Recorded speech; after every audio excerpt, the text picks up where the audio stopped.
guys, how's it going? Happy Home Brew Wednesday. How's things for you? I hope you're seeing me live. I will just quickly check my stream to see if I'm actually here. I know you can hear me if you can see me because I've tested this. These YouTube live streams are kind of hard to set up, you know. I don't know. They change stuff and it's so I'm just waiting. I guess I gotta press the button, huh? The play button to see if I'm actually live. Once I see it, then I know you guys can too. And you can let me know in the chat room as well if you can see me, because I'm not getting it. So there's a bit of a delay. There's about 30 seconds between the time you type something and the time you'll hear me say something, because that's the delay that we've got. I haven't got a... I'm going to refresh my screen here because I haven't got a feed. There I am. I see myself. Okay, so we're good. So how you guys doing out there? Live Homebrew Wednesday. Tell your friends. Call your mom. Let's get everybody in here and have a good time for an hour or so, okay? Good stuff. So the first part of this, I will discuss, what's going on down here in the dungeon. For those who don't want to watch a 1 hour broadcast, when they watch it on the rerun, they'll just hear the first bit and then they can tune out if they want. So they get their Homebrew Wednesday fix without all the time involved with us taking Skype calls and whatnot. So let's do that first. I have not had time to brew. Really, as a matter of fact, I've actually been buying beer, and I bought a bottle of rum today. I'm having myself a little rum, and I know you're supposed to drink rye and ginger ale, but I buy rum and ginger ale. I don't know why it is. I like rum. I don't know. So here's my little rum. I got a glass of wine waiting for me over there, and I am going to also pour a home brew. So cheers. I feel like Julian on the Trailer Park Boys. Ricky, calm down. Okay.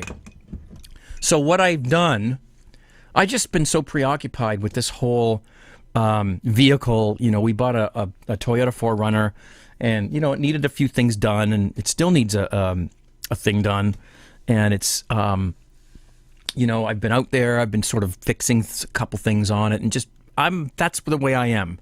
When I spend that much money on something, I tend to, I get obsessed.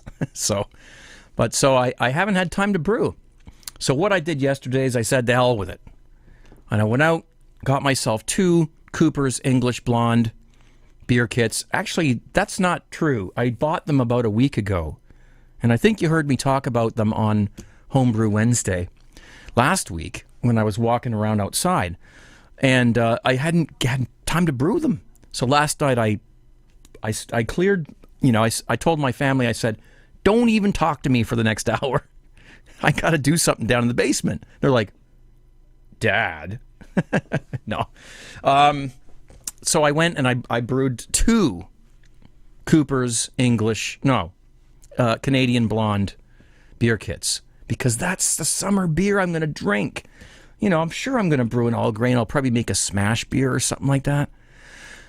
But I got them going. They're both bubbling away. Funny thing is, I bought them both at the same time. I brewed them both at the same time.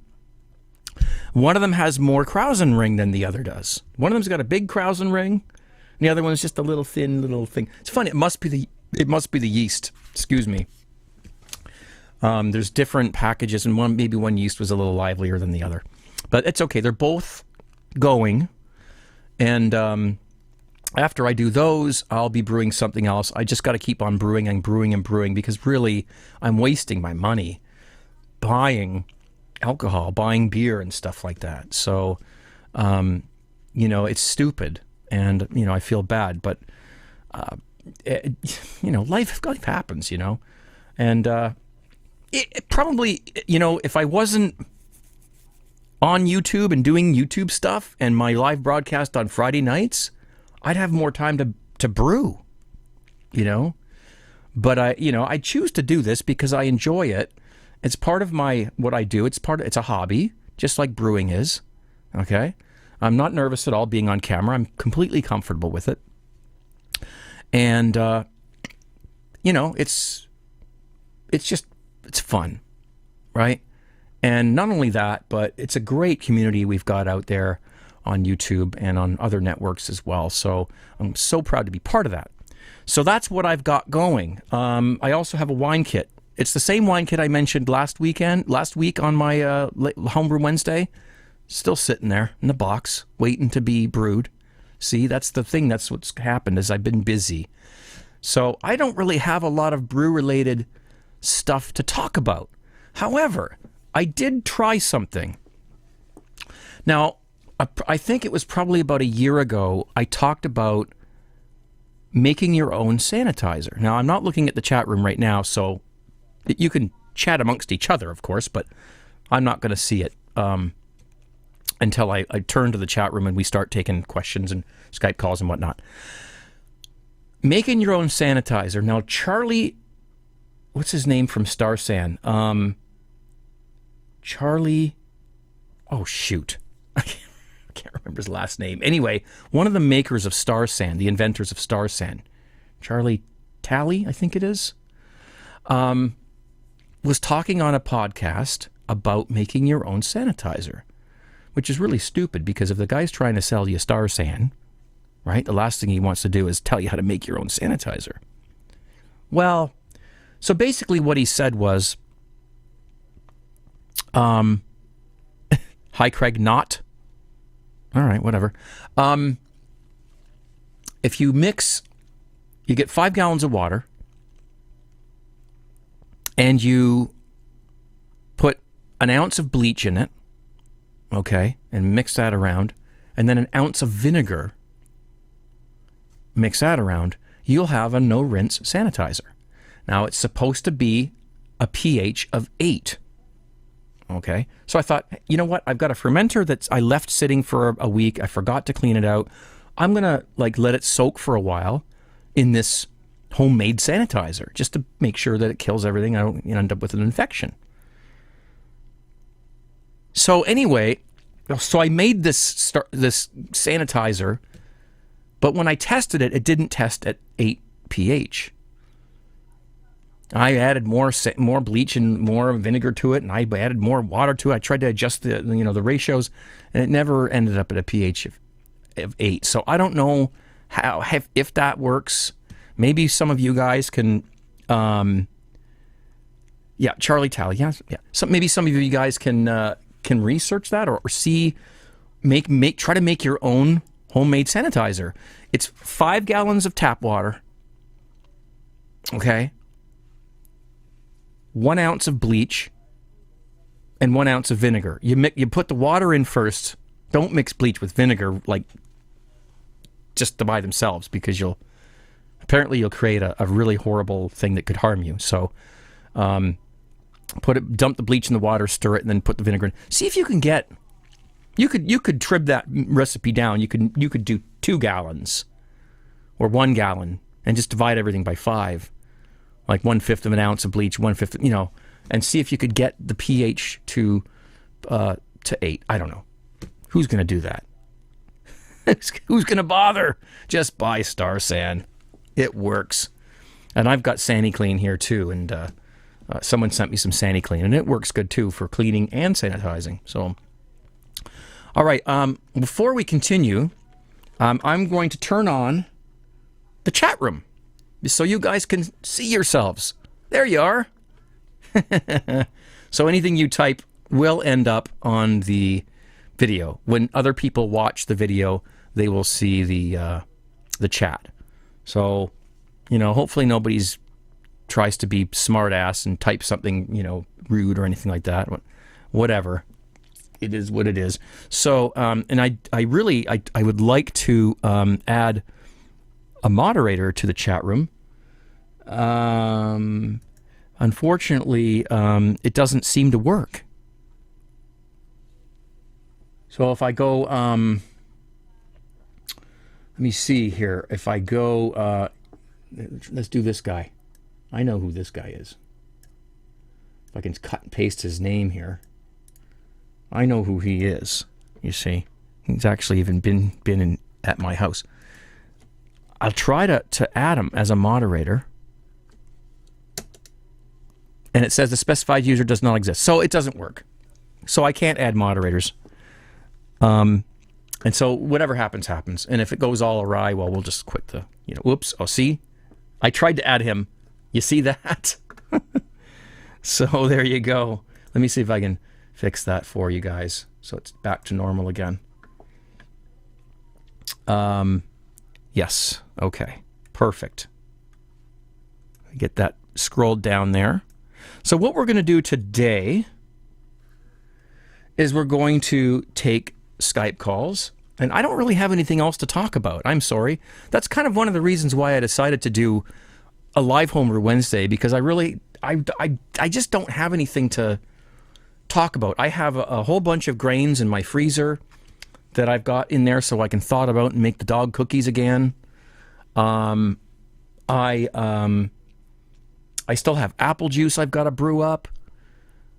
It's a busy time for me. Spring is busy. I mean, my wife's building stuff out. I don't know what the hell she's doing. I got to keep moving wood around and everything. She's got all kinds of projects going on. It's great. The great thing too is that, my wife and I, we were in the hardware store the other day because we had to take she ran over get this. We've had the truck. My brother had this truck for 4 years or 2 years, was it? No problems. Everything was perfect, So we buy it off my brother, and he's an honest, straightforward guy. I can trust him with my life, And his name is Scott. The second day we have the van, or the truck, the 4Runner, the battery goes boobs up. So she's trying to start it. It's going, it won't start. So I'm like, oh my God. Now, what is this? Is this the starter? Is it the alternator? Is it the battery? My brother came over and he gave it a boost and it started, right away. And I think I already told you guys all this. Anyway, so we determined that it's probably the battery, but I wanted to make sure. So I took it in the shop and had them check the alternator and stuff, and everything was fine. So we put a new battery in, boom, Bob's your uncle, right? So then 2 days later, she's driving along Upper James, one of the main streets here in the town, and she runs over a freaking camping spike. You know the ones you hammer the ropes from a camper, a tent, a tent spike. She runs over a tent spike, and she can hear it going around in the tire, cling, cling, cling, cling. She thought, oh, if I could just make it to the nearest garage, I could have them pull it out and seal it. Well, no, it fell out, and then the tire went pshh. So she says, we've had the thing for 4 days, and already these things, and this, it's not like this always happens. So anyway, yeah, bad battery cell, yeah, probably, it happens. Anyway, because it would hold a charge for a very short time, and then next time it started, it wouldn't start. So yeah, it was. So anyway, she calls me up and she goes, yeah, I'm, stranded on Upper James Street, a flat tire. I mean, it was flatter than a pancake. I mean, I went up there, I called my friend, he brought me up there. We went and I saw it, and we pulled it into a parking lot. It was like, blah, blah, blah, blah, blah, blah. It was flatter than anything. Flatter than a Flatlander. That's a bit of an inside joke if any of you guys know about Flatlanders. And so we put the spare tire on. We drove it to Canadian Tire, which is our hardware store. I don't know, you guys down in the States, you have Lowe's or, whatever the hell you call it. We have Canadian Tire. Probably one of the last Canadian stores we have left, because Walmart took over Zellers, and somebody bought Tim Hortons from the U.S. Like, we don't own anything anymore. But we, Canadian Tire. So we're waiting. So we take it to Canadian Tire and we let them fix the tire, which was only $30 or something like that.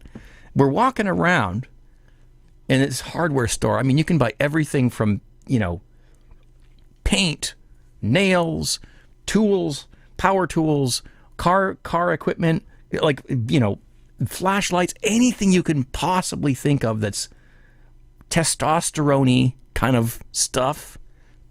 They have it. I mean, this place, we were like two kids in a candy store. I swear to God, And I said to her, and I didn't even have to finish the sentence.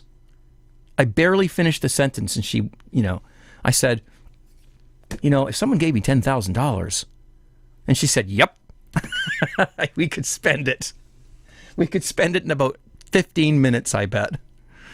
So, yeah, we looked around there with saliva dripping off of our chins and everything. We were just, it's crazy, crazy stuff. Okay, so Canadian Tire. My wife and I both love Canadian Tire, and it's good that you can walk around in a hardware store with your wife, and there's no time limits. Isn't that awesome? Woo! All right, we're going to take our first Skype call. Let's do this here, and let's see what we've got. First of all, I don't know if he can hear me. I just need to switch my microphone around here. USB codec? Okay, we've got it. It's working. Okay. So can you hear me? Hello? I don't hear anything. We're trying to see if we can get him on video too. But nothing's happening. I'm not getting a thing. I'm not getting any audio, and I'm not getting any video. So let me check my my settings to make sure it ain't me, and then we'll move on and see what's going on here. Okay, tools, camera, audio settings, video settings. Of course, that's not going to work. Sounds, audio settings. Yeah, everything's fine for me. So it looks like we've got what I'm going to do is I'm going to hang up because it's not working, and I'm going to do the Skype test call. Because you know what? Windows did an update, and it always happens. Skype test. Oh, what did they call it now? Here it is. Okay, now, I'll do this. This is not homebrew related, I'm sorry. But this will help us make sure that everything's working. Hello, welcome to Skype call testing service. After the beep, please record a message. Afterwards, your message will be played back to you. I want to know where this Skype chick lives. Obviously somewhere in the UK. I think we need to visit her and have dinner. That's what I think. But anyway, let's see if this works. I want to know where this Skype chick lives. Okay, so we know my Skype is working. We know that. Hello. Hello, how are you? A cup of tea? Okay. My Skype name is Craig Talk 1. Craig Talk and the number 1. And I'm going to start looking at the chat room now. I have told you as much as I can. It's been 20 minutes. My Home Brew Wednesday video is done. And so cheers. And this is not a home brew, but I will be drinking a home brew in a few minutes. She lives with Rush. Okay. So everybody who's watching this video afterwards, you guys can all see the chat. That way you're not left out of the conversation. You just can't post anything if you're watching it after the fact. But you can post comments on the video underneath, just like you normally would on any video. So I am looking at the chat room now. And if you guys have anything you want to say, any questions, I would, be more than happy to answer. Hey, Craig, any advice? I made the Cooper's Canadian Blonde, let it ferment for like 3 weeks, bottled it, and let that sit for 3 weeks, and it still has a little of a yeasty taste. I don't know. You let it sit for 3 weeks. Maybe it's a bad batch of yeast. I'm not quite sure. Yeah, bangers and mash. Yeah, Chris, I don't know, man. I mean, I can't, something like that, I can't diagnose. Things happen, maybe it's not yeast you're tasting. Maybe it's just the formulation of the grains they used. Who knows, okay? I love bangers and mash. I love that stuff. Yeah. As a matter of fact, I make a thing, sometimes we have a dinner, we have like mashed potatoes, Brussels sprouts. My kids love vegetables. I mean, if you cook them right, your kids are going to like them, right? Usually. Brussels sprouts, you make them, you don't boil the things because they turn to mush. They taste horrible. A little bit of butter, a little bit of salt, pinch of water. You steam them for a few minutes. You stir them around. They're like, my mouth's watering, okay? Brussels sprouts, mashed potatoes, and those banger sausages that you get. And the next day you chop everything up, you put it in a pan, you make just fry it all up and make a sort of a pancake out of it. Beautiful stuff. Okay, Craig, I'm trying to Skype you. Okay, sorry, I'm not looking at the screen. I'm sorry about that. Give it a whirl. Give it a whirl again, the Skype thing. Good turntable. Oh, you guys talking turntables? Okay, that's okay. You can talk about anything you want as long as it's within, decent parameters. Have you tried making kimchi? It's like sauerkraut. No, I have not. I've heard of it. I've watched videos on it. But I haven't made it. But what's one of those things that I want to make? Because I think I think if I'm not correct, if I'm not mistaken, it's spicy, and that appeals to me absolutely. Told let my mash water sit out overnight because of the chlorine. Yeah, that can. How does that work? Well, chlorine evaporates, but I don't know if it evaporates unless it's in the sun. Sunlight does something to chlorine. That's why when you own a pool, a swimming pool, you have to add chlorine every day, or otherwise, because it somehow goes away. Now, I don't know if it evaporates or if the sun does something to it. I actually don't know. Now, we don't have a lot of chlorine in our water. We do have chlorine in it, but it doesn't seem to bother my beer when I make it. I've done all grain, mini mashes, beer kits, the whole bit, and I don't have a problem with chlorine. I don't know why people. It doesn't hurt anything. Maybe it does, chemically. Maybe there's something going on, but I haven't noticed the taste difference. Mineral water would probably be your best bet if you're worried about chlorine, or spring water, because it has all the minerals in it. Distilled water, yeah, it doesn't have anything in it. You're going to have to add stuff to it. So let's try spring water. Okay? Or just not distilled water, but like bottled water. Bottled water doesn't have chlorine in it. So anything that's, you buy a bottle of bottled water. Okay, the chat room's gone way up, so let me go back and see the status of the video with John Palmer. I'm embarrassed. I think about this at least twice a week. I got to get on the horn with John and do an interview. I said I would do it. It sounded like it was going to be something that was easy. I was ready to do it at the time, but he was away, and it took him a couple weeks to get home and get settled in back where he had time to do it. Then I didn't have time, and now I've gotten sort of out of the swing of things. And so it's still something I want to do. Funny, I thought about this yesterday. I got to call up John Palmer and get him. Let's just do this, So, yeah. It's not, he wants to do it. It's just not, neither of us are easy to tie down, We're both busy. Let's see. Did you ever make the Cooper's ginger beer? No, I have not. Step mashing versus regular mashing. Set to around 154 for 60 minutes. Is this a question? Step mashing is when you mash at different temperatures to bring out different characteristics of the beer, or of the grain. I'm sorry. I'll take your call, Gerva, but just hang on a second while I do a few more things in the chat room. And we have a caller, but I'll just put him on hold for a moment. I'll just get some comments out of the way. Brewing can be as complicated as you want it to be. If you want to do a step mash and see if it makes any difference to your beer, go for it. There's reasons for it. People think it brings out different, characteristics of the grains. Dude, I'm not really that. I'm a pretty simple guy when it comes to things like this. I mean, I brew beer. I brew all grain. I brew a mini mash. I brew kits. Tastes good to me. So I don't know. If you're a chemist or you're a hobbyist and you really want to try it. See what it does. That's the only way you can find out whether it makes any difference for you.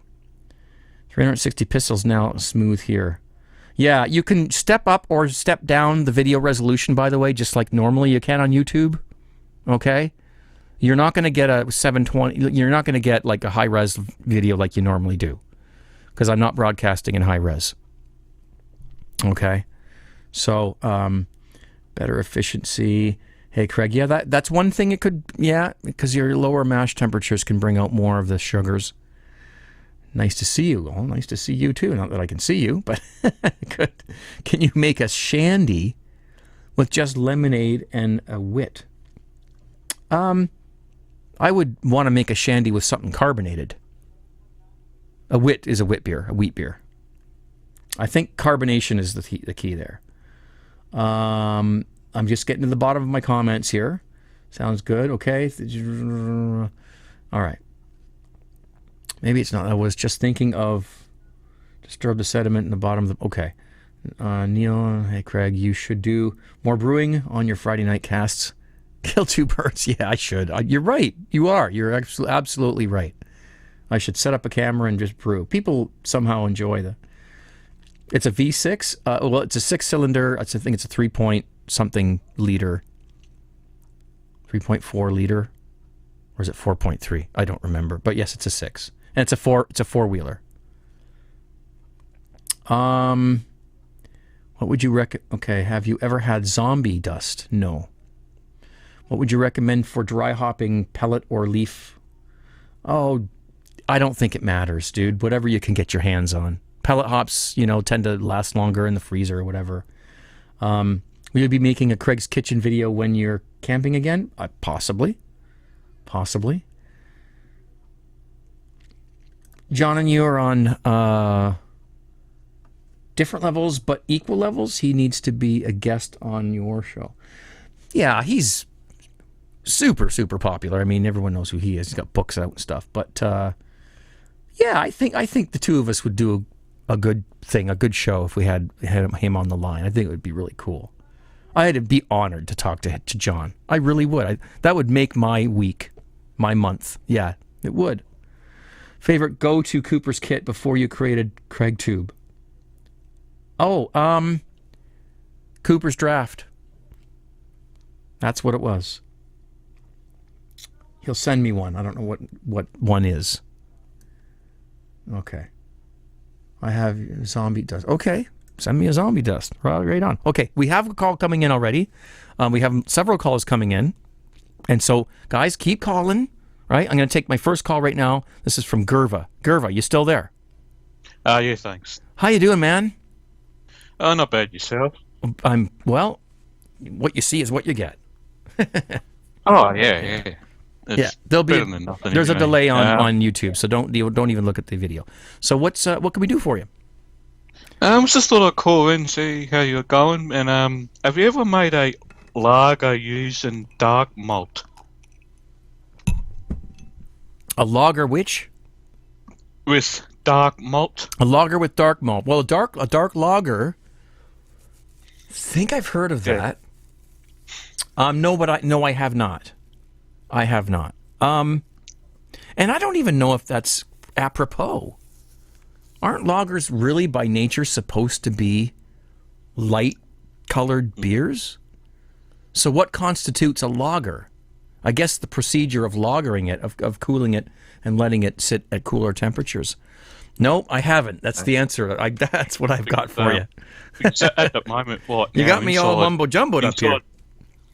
Yeah. It's inside the house here. It's like 10 degrees throughout winter. I thought I'd better make a lager, get some home brew one, and before I spend my money on buying commercial beer. Like I've been doing for the past 2 weeks? Yeah, I've been doing that lately because I've ran out of... I'm going, bro. I'm robbing the bank here. This is ridiculous. Stupid of me not to just go back there and spend half an hour and throw down a Cooper's kit. Just to save, 20, 30 bucks. Oh, yeah. You were talking about chlorine before. Mm-hmm. When I go to my home brew store here, one of the blokes there say if we actually leave it in a big container for like a big bucket for 2 days, cover it, and let all the chlorine sit to the bottom. He said to scoop the water out that's on top, and all the chlorine will be on the bottom. I have some of the wine kits that I get, and I don't know if they still say this because I don't read the instructions anymore because I know how to make the things now. One of them said, if you're worried about your chlorine, fill your 5-gallon fermenter up with water and leave it overnight. Now, I don't remember whether it says to cover it or anything like that, but I don't care. My chlorine doesn't bother me. My water works. I've used both tap water and bottled water to make my beer. No, yep. I have not noticed a difference. That's not to say chlorine doesn't affect your beer. It depends on the level of chlorine you've got in your water. Also, the pH of my water is 7, which is good for your health. Yeah, it's about 7.4. Yeah. So, if you're that concerned about it, I've looked up how to dechlorinate your water, and there's all kinds of different things. It doesn't seem to be as simple as just leaving it out, but yeah. And if you leave it out, who knows? Once the chlorine disappears, who knows what's going to happen to the water? Maybe there's going to get some bacteria in there. So that would worry me too. So brew with your chlorinated water, and if you find there's a problem, then you're going to have to buy bottled water. Well, what I do is I go to the store, I buy 10 litres of the water that's been stripped from the fluoride, chlorine, anything back down to pure water. I use 10 litres, and then I use 10 litres out of the tap water because you get that minerals in there as well for the beers. You could go half and half with your tap water and your bottled water. That would reduce the chlorine, and if you're worried about fluoride, that would reduce that too. Okay, Kane, I'm going to get to the next caller. Okay, buddy, it's not like Friday nights. I gotta move. I gotta move on. So thank you so much for the call, dude. Cheers. No, all the way from Australia. Kane, there you go. That's Gurva from Australia. Cheers, dude. Thank you. Next guy we've got here, his name is Robert, and you got to turn down your radio, Robert. Hey, Craig, how's it going? Not too bad. How are you? If you guys want to put yourself on video, you're more than welcome to. I'll put you on the screen. If not, that's okay too. Well, Craig, you might better know me on the 17 Brew Crew as Redneck. Oh, okay. I've seen you. Yeah. And I just wanted to thank you so much for everything that you do. Oh, you're welcome. I don't know if you remember reading my post that I made to you, but I found you when you first started back in 06. Oh, yeah. Yeah, I found you when I was recovering from my first open heart surgery. I do remember that post. Yes, you sent me a message. I remember that. Yes. And I've taken that and I've ran with it. Well, first of all, congratulations for surviving that thing, which I've never even had a knife put into my body yet as of today. I've never been under the knife in the hospital. So, geez, my own son has had his appendix out, which is a major surgery. I've never been touched. So, but cross my fingers and knock on, I hope this is wood. Yeah. So, congratulations for that. Well, and secondly, thank you for hanging in there all these years and putting up with me. I appreciate that. Well, you're entertaining, and I've learned a lot from you. And I've taken a lot of what you've taught me and put my own spin on it. And I've got a video out there that I put, I don't know, I guess a little over a month ago about doing brewing a bag. Okay. And putting my own little spin on it. And, I take my mash grains and I throw them in the oven, and that's how I hold my temperature. And yes. Yeah. And, my oven doesn't go down to 155. It goes down to 170. Well, mine reads 170, but I put a thermometer in there, and it's holding at 155 perfect. I did the same thing, and what my oven does is it starts, if you set it to 170, it starts at like 190. It goes up to like 190, okay? And then it comes down, and it goes down to about 160, and then it goes up, and it kind of holds at 170, presumably because normally when your oven preheats, you open it to put something in it, Right. It needs to be a few degrees higher than what you're setting it at. So my oven seems to be smart that way. But no, I've left it on for like an hour, and it's 170 or ish. So I can't put that. You know, it would be something like if I open the door every 10 minutes or something like that would probably be okay. But Right. I've had pretty good luck just leaving it on the stove and sticking the burner on every once in a while just to get it up. But anyways, it's your dime. Go ahead. That's all right. I was going to let you know that I'm thinking about doing another video. And you know how you take the camera and you're walking around down the sidewalk on the road? Yeah. Well, I thought about doing that myself, except having the redneck version of it. And I'm going to go up to my farm and walk around my farm and talk to my camera about homebrew on the farm. Well, sure. Why not? Yeah, why not? That's why I bought the GoPro camera, and this was sponsored, by the way. Oh, cool. But not by GoPro, but by a viewer. And I'm not going to say his name because if I get it wrong, I'll be totally embarrassed. He may even be watching, who knows. But this was sponsored, and so that was awesome. That's why you buy these, because all you got to do is hold it out like this, and you'll see this in 30 seconds on the video. And you're good to go. But I put mine on the end of a stick with an elastic. Have you seen the new GoPro 360? No, I haven't. The new GoPro 360, while you're watching a video that was shot with the GoPro, you can actually toggle on YouTube. You can actually spin 360 degrees live inside of that video. Go. Next time you get on there, Google or not Google it. That's crazy. So it's got it looks like a ball or something, I guess. It actually holds, the small one holds 7 GoPro cameras. Wow. Yeah, that's pretty cool. It's going to cost a pretty penny to get it. Yeah, I think I've seen a setup where they used GoPros and you can, it's a 360 thing and whatever, they set it up. But yeah, no. But anyways, these things the quality of these things is absolutely incredible. I mean, the thing only weighs like, I don't know. I mean, without the battery, it weighs an ounce. I mean, anyway, they're great little cameras. It's good for anything, shooting any type of video. Some people don't like the curvature, of the lens. You know how it because it's such a wide angle, like a fisheye effect. Some people don't like that, but get over it. Just sit back from your screen, get over it. It's the way the lenses work. It's the only way they can cram that much image onto a screen, and people need to just stop worrying about it and just get on with it. So people are too fussy. Yeah, but the good news is you can adjust the view so that it looks like a normal camera. So it's not a wide angle view anymore. It's just like a normal any everyday camera. So there's 3 settings for that. There's wide, which is the fisheye one. There's medium, and then there's normal, which is just normal stuff. So you can choose whichever one you want to use. Okay. I don't work for GoPro, and I don't make any money off them, so that's the end of it. It's good stuff. Well, let me throw this out there to make this beer related. Yes, let's do that because it's Home Brew Wednesday. Exactly. I'm going on a business trip up to Madison, Wisconsin at the end of this month. And I know you have reviewed Spotted Cow, which you can only get in the state of Wisconsin. I have, yes. And I've had that in the bottle, and that stuff is phenomenal. It's good beer, isn't it? I want to get it on tap, dude. I can't wait.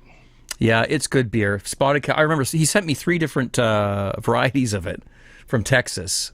I think it was Texas? Wisconsin. Wisconsin? Was it Wisconsin? Yeah. Okay. This is probably about a year ago. So, and it was because there's different flavors. Am I correct, or am I getting this mixed up with something else? They make several different styles. Yeah, and it was good beer. I did reviews on them on YouTube, which was probably why that I have tasted it before. So, I know last year when I had to go to San Diego for work, I had Arrogant Bastard on tap for the first time. Oh my gosh, that brings a whole new realm of Yeah, there's some great beer out there, but there's also some great home brew out there as well. Right? If I can ever figure out how to send you one from the U.S. to Canada, I'd love to send you one and let you see my work. Well, you can. Lots of people have sent them, and they've made it over. I don't think they. I think they like me again. Okay. The Postal Service. I think they're over it. I think they're just letting them go. But you can try it. It's at your own risk. You can try sending it. Its shipping is a pain in the butt, but so it's completely up to you. Contact me at craigtubemail@gmail.com if you do want to do that, and I'll give you what you need to know. Okay? All right, cool. Thank you very much for the call. Thank you. Yeah, thank you so much, and keep up the good work, man. Well, keep that health. Glad that heart's still pumping, bud. Me too. Okay. Thank you, Craig. Cheers, bud. Thanks. Bye-bye. Bye. Awesome. Okay, let's pay attention to the chat room for a moment here. So we're going to start here, and if you guys chatted something that I didn't see, you can always repost it. Arrogant Bastard was the first American hop monster. Okay, yeah, Styles. All right, just looking for questions here, and you guys have anything you want to just do a shout out? Do a shout out. I'll shout it for you. ABA got me into craft beer. Dan got himself into craft beer. There you go. No, I know what he means. Every time he calls in on my show on Fridays, I call him American Bastard Ale. I don't know. His Arrogant Bastard Ale is what his name is on there. That's why it's ABA. How you doing, Dan? Craig got me into craft beer. Craig, me? Oh, jeez. As if. You're welcome, R3D N3. Yeah. So, is brewing on an electric stove worth it? I hear that it's more difficult than gas. Depends on what style you're brewing, like how you're brewing. Okay? Like if it's just a partial boil, no problem. I've actually heard that electric stoves are hotter than gas stoves because there's contact, like the burner is in contact with but I could be wrong. But no, I wouldn't. I'm fine with electric. I would prefer gas for cooking. That's where I would prefer gas for. It's a much more even source of heat, but I'm not sure it's as hot as electric. That's the only thing I was getting at there. Craig, what's your next smash up with grains? With the grains us have on hand. Okay, I think he knows what he means. Smash, well, it's not a smash beer. I call it from the seat of my pants. We won't want to be literal about that, but that's what I call it. Brewing from the seat of my pants means that I'm taking, stuff, I was going to say shit, but stuff that I've got around and going, okay, I got this, I got that, I got this, I got that, got these hops, got some yeast over here, got some grains here, got some extract here. Let's throw something together. And the beer I've got in my fridge right now, which I think there's one glass left in the keg, and I will pour it up for you guys and show you it, is amazing. It's pretty good. It wasn't as good at the beginning, but now it has really come into itself and mellowed. And it's just a you can't call it a smash because it's not a single malt, single hop beer, but it is from the seat of your pants beer, meaning that it's just, okay, let's just get in here and throw some stuff together. Once you've got a basic understanding of what needs to go into a batch, how much of this, how much of that, the balance between stuff, and that's not hard to learn, okay? And once you got that down, you can pretty much just go in and just like when you're cooking in the kitchen, you don't have a recipe book. You just know what to do to make it taste good. And I'm not saying I'm not saying I'm good at it, but I hit the nail on the head with this beer. And it's not hard to do. And you're going to make mistakes, and you're going to come out with something you might not like as much as, other things. But that's how you learn, from your mistakes. Okay, let's go back. Electric uneven because electric can be uneven because you get dark spots on the bottom of your pot. It'll burn your wort in some places because the pot doesn't sit exactly flat on the burner. And that's the only thing about electric is that you can burn things on certain spots on the pan or in the pot or whatever it is. Electric stoves are really hard on non-stick cookware. It warps them because it's uneven. Electric stoves are great. Sorry, gas stoves are great because they're even for the most part. If you get a good one, I mean, it depends on the flame pattern that comes up. But anyway, let me scroll up and see if I've missed anything. What's your next? Okay, surprise. Put some Cascade Emerald.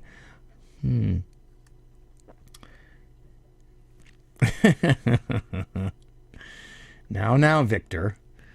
Craig, your homemade wine, do you bottle it or just draw it straight out of the carboy? I draw it straight out of the carboy. And it doesn't go bad or rotten or anything like that. BRB. Okay, so Dan, let me just start brewing electric stove at high. Okay, I'm just gonna go to the bottom and catch up here. You guys can call me on Skype. It's Craig Talk and the number 1, Craig Talk 1 on Skype. Would love to hear from you. Would love to hear from you. I mean, you got me on the spot here. I love to take calls. Email is my email for sending beer. And I don't take questions at this email. I rarely respond to this email address. It's only for you guys if you need to get in touch with me for some particular reason, like you want to send something in. CraigTubeMail@gmail.com. Okay? CraigTubeMail, all one word, @gmail.com.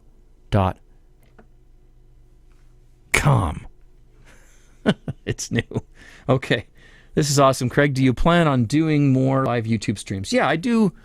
I do live YouTube streams every month or two, just to change things up a little bit. How come you're double-fisted so often? Oh, I don't know. I got 2 hands. I don't know what to do with them. As a matter of fact, and don't get any ideas either. I got a glass of homemade wine here. This is... I don't have a flashlight handy. It's over there, but it's crystal clear. I mean, you could read a phone book through this. It's just wonderful stuff. Cheers. Homemade wine kits. Gotta love them.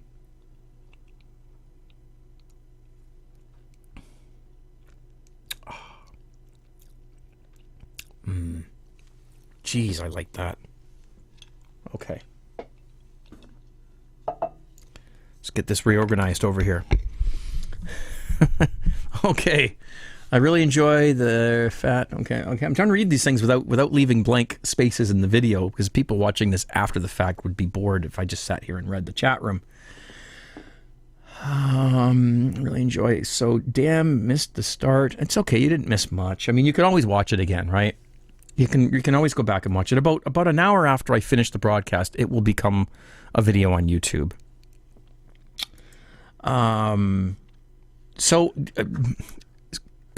Craig Talk 1, Skype calls, and we could do it. I might actually try to do this next time I try a live one. I might try to do Google Hangouts, a Google Hangout, and see if we can get a few of you guys in here, and we can all chatter and goof off and have a beer and stuff like that together. I have not tried that yet, so if I do it, it'll be the first time, and hopefully I can do it. I can figure it out. I want to do a wine. Need to get some done for the neighbor. She's having a big birthday. Yeah, next April. Well, it doesn't take a year to make wine.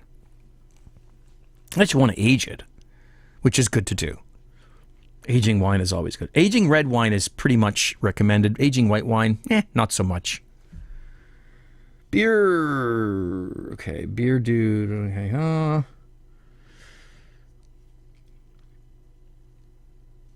Okay, so I'm reading the chat.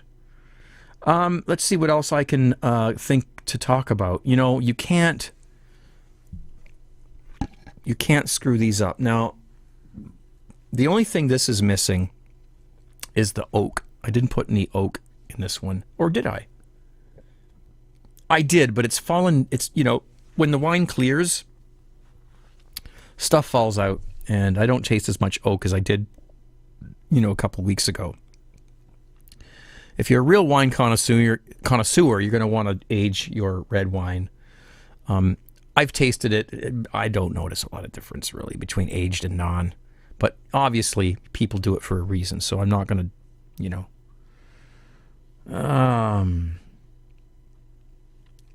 yeah. My induction cooktop is 1,300 watts, so it's not really enough to do much. I can boil a bit of water and sanitize some extract, or, do a hop tea, or, some stuff like that, but I can't brew on it. It's not hot enough. So, how do you feel about using the same equipment for beer and wine? I don't recommend it. I've never done it, but I've heard from several different sources that you probably shouldn't mix the two. You can use the same stir spoon. You can use the same tubing, siphoners and stuff like that. I think the only thing I wouldn't do is share a fermenter. That's the only thing. Everything else you can pretty much, interchange. I have never had a problem with it. And you got to replace your tubing anyways on your siphon hose and stuff like that every month or two, because it goes yellow and whatnot. So no, just only the fermenter. I would not use the same one for beer and wine. Do you even bottle anymore? No. Very rarely do I bottle anything.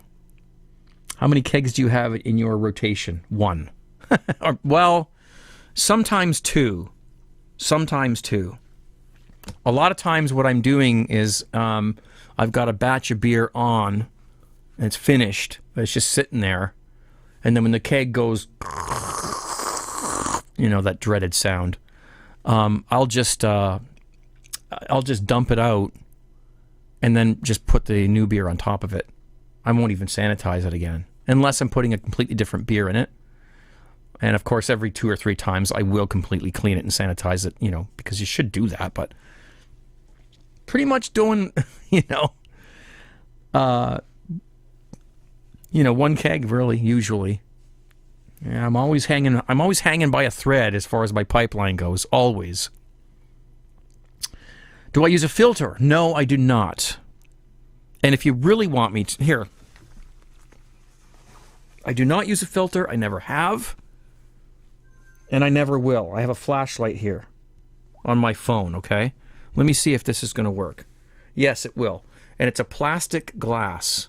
I want to get myself on so I can see that you guys are seeing this. Okay? No filter. None necessary. I think it's a waste of money, a waste of time. I think it puts your wine at risk. And this is a plastic glass, by the way, so it's not even perfectly clear. So it's even going to be even clearer than what you're seeing. And I know some places do it, where you go and you make your own wine, and that's fine. You can ask them not to, if you want. You can say, please don't filter it, if you're getting them to make it for you. It's a debate. I mean, there's all kinds of people who say, yeah, you've got to filter. There's other people say you don't. I think that it takes away the flavor of the wine. And as you can see, as I just showed you, there's no need to do it. The wine is my wine is clear before I even get to the point where I'm adding the clearing agents to it. So, yeah. Maybe white wine, if you really want to, have it ready sooner, that you can run it through a filter. I can rent a filter for $4 and, run it through there. But you don't need it. And if you just have a little bit of patience and wait 4 or 5 days, you don't need to. It's completely natural. Okay. What else do we have over here? Really want to try making wine. Do it. What's that song? Do the hustle. Do it. Definitely try making it. Buy yourself a wine kit. Just a box, comes with everything you need. Get a fermenter, get an airlock. And, you probably want to bottle it at first because it's safe, safest to do that. But if you don't want to bottle it, just get a carboy and a wine thief, and you'll figure out how to get it out of there after it gets low in there. It's not hard. As a matter of fact, the batch of wine I did before this, like here's the carboy, big glass bottle. It got down to about this much wine. So it was starting to get hard to use the wine thief because it wouldn't go down all the way. I just transferred a new batch of wine right on top of the old batch that was already in there. I just put it on top. Boom, then got a full carboy again, and then you can use the wine thief. You can't hurt this stuff. I mean, I've left the airlock off for 24 hours. I forgot to put it. I thiefed a bit of wine out, forgot to put the airlock on, so that it was sitting in the carboy with an open top. 24 hours. I go back the next day. It's like, oh no, it's been sitting like that all this time. Unless you've got fruit fly problems, it was fine. I took a glass. It was like, it's just, it's very hard to destroy wine when you make it with these kits. I kid you not. So, however, it can destroy you if you're not careful, because it's pretty good stuff. Have I tried the gelatin? No, I have not. Let me go back a little bit here and just see what we can... Yeah, definitely make the wine. Promise yourself you're going to try making wine. They make my wine for me. Yeah, you have to add your own yeast when you go to a you brew it place. They'll do everything else, but you have to add the yeast because that's what makes it into alcohol. And they're not licensed to be able to do that. You have to do it. But, some places, they just do it for you. Shh, they don't tell you, it depends. So, my homebrew supply shops, no, you have to add your own yeast. But I've heard of places who just do it, who's gonna snitch on them, right? Have you tried the gelatin? No, I haven't. Okay, I've read that one already. No, I have not tried it. I will, but it's just something that's really not on the top of my list. But I will do it. Do you think you should get it or spend more money? Somebody's obviously... Okay, I don't know what that means. Do I'll grind with my friend. We never filter. Well, I wouldn't filter beer. Ever. I wouldn't filter beer. Some people do it, but I wouldn't. No way. What ends up in the filter? All the flavor, all the good stuff. Yeah, it clears out great. Chill haze is all I usually get on my beer when it's cleared. One is super simple to do. Yes, it is. It's you could do it with one hand tied behind your back while you're sleeping.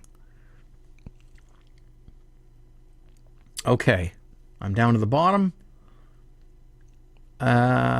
See, wine matures in the bottle. Yeah. I hear nothing.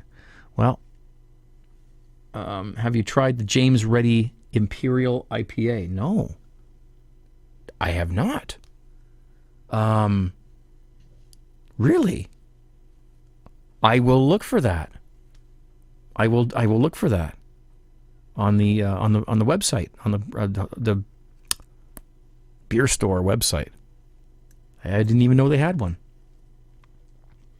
All the flavoursome chunks. Cooper's Brewer's Best Kits are best. Okay. All right. So we're not getting any calls here. I'm actually a little bit disappointed. Uh-oh, what did I do? Uh-oh, you guys are gonna see that on the cast. See if I can fix it here. There we are. Yeah, I'm a little disappointed. I'm not getting as many calls as I usually, as I would have hoped. Come on, guys, are you shy or something? Do we need to take an intermission? But if you're just enjoying yourself in the chat, that's fine too. I just don't have anything to say. I'm sitting here, I can play some vinyl. No, we can't. We can't play music on here because it's YouTube. I can play my own music. Craig, you bum, stop giving us your sorry excuses about being late for Home Brew Wednesday. Get your act together. I'm sorry, Chuck. I'll do better next time. Listen, Chuck, you can always ask for your money back if you have any problems. That's one solution. Yeah, just email me and ask for your money back, and I'll take care of you. No problems. I think he's joking, anyways. I run out of excuses. Oh, sorry, it's late this week, guys, but I had my liver removed, and it kind of put me under for a little while. I will call in once I said, okay, I'm just kidding. Of course, I know, Chuck. I know you are.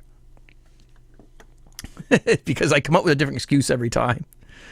Oh, jeez. But that's what I always say, during my broadcast on Friday nights, if anyone comes in and says, oh, I hate this song, or, this is boring, or this, I just you can ask for your money back. It's a good answer. What are they going to say? Cheers, Chuck. 17. Give old Chuck a shout out there. Because I want to make sure he knows I'm not serious. I'm just joking too. Have you tried Red Racer? No. I have not. Any homebrew to do, Craig? Any homebrew to do? I got a couple going back there. There's always homebrew to do.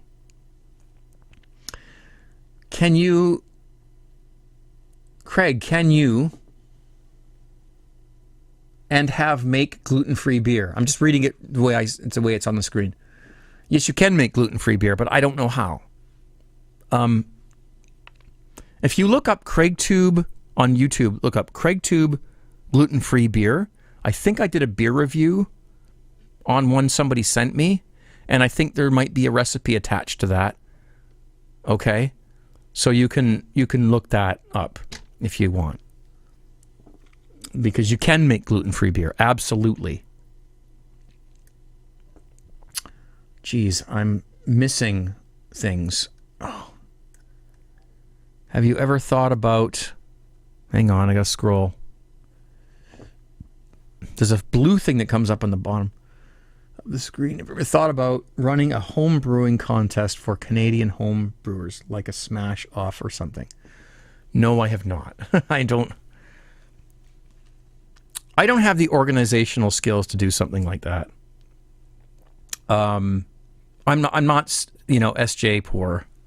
I can't, That guy, I don't know. He came up with the homebrew, like the thing every year, where people are doing their SJ Pour Challenge stuff, and he has it now. It's worldwide. I don't know how he, had the patience or time to do it. No, I have not thought of that. Okay. Let me check something here. Okay, you guys can still see that. Okay. Google search clarify. Hey, Craig, do you intend to take your Toyota off-road? No. Probably not. I want it to last as long as it possibly can. That's why one of the previous owners of my Toyota had the transmission rebuilt because they took it off-road and they mucked up the transmission. So the transmission has been freshly rebuilt 4 years ago. So I'm thinking I'm going to try to keep it on the flat surfaces if possible. Let's see. Trying to go back in the chat. I'm going to miss stuff, guys, and if I do miss your comment, just or your question or whatever, just repost it. Okay. I can burp. You can buy a product called Clarity Firm. Makes gluten. Okay, that's interesting. There you go. There's a burp for you. Brewing any food at the moment? No, I have sauerkraut in the fridge that is out of this world. And it's just like it's the best sauerkraut I've ever had. It's so good. And I'm going to use the what's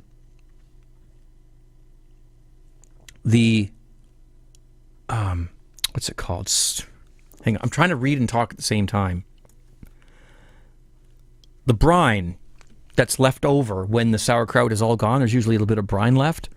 When I make my new batch of sauerkraut, I'm going to dump that into the new batch. It's like a starter. It's just like a starter, like a beer starter, to get it going. And it's got that nice bacteria in it that's going to get it going. Okay. This is... I'm trying to scroll down best I can and get to the... You brewing any food? Okay. Hi, Craig. Do you intend to take your Toyota? So I've read some of these already. Brew with a lot of grains, but... Craig, you brew with a lot of grains, but do eat grains like spelt. Wheat or barley, because I know you're into healthy cooking. We do use, I don't know, some of that is... We do use the spent grains to make dog cooked treats. We have flax seed and other things in the house that we put on things to give us fiber and whatnot. Cheers to you, Eric. Thanks for being here. What's your view on using a malt can with a kit? Using a malt can with a kit. I don't know, really not sure what that means. I don't have a problem with using canned liquid malt extract at all. I don't have a problem with that at all.